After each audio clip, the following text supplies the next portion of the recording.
PCP. PCP is a drug that I actually don't share a lot about, and there's reasons behind that. Now, when it comes to PCP, what is it? One of the most common terms of it is actually angel's dust, and that's in a powder form. But PCP is a massive hallucinogenic stimulant.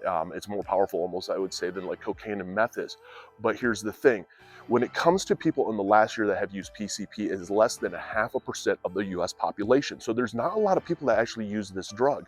Maybe 2 to 3% of the US population has ever actually used this drug before. So it's not very common.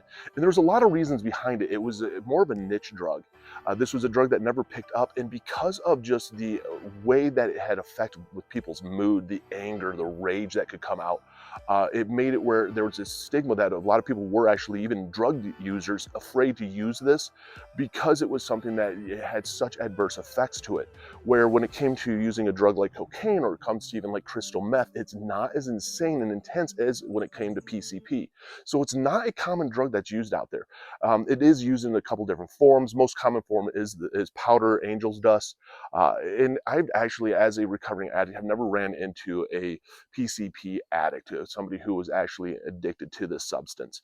I have ran into very few people that have ever even seen the drug or used the drug before, and that's how uncommon it is. And that's why I don't share about it a lot, is just because it doesn't do a lot of good to share on something that I have no knowledge about. I've never really met anybody that has used much of it.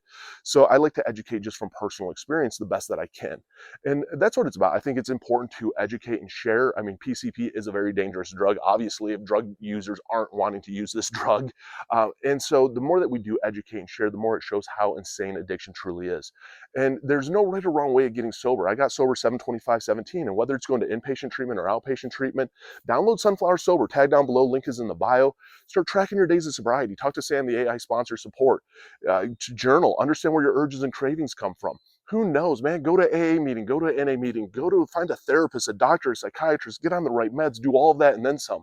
But don't give up. For the one that's going through it right now, don't give up, because yes, it does get better.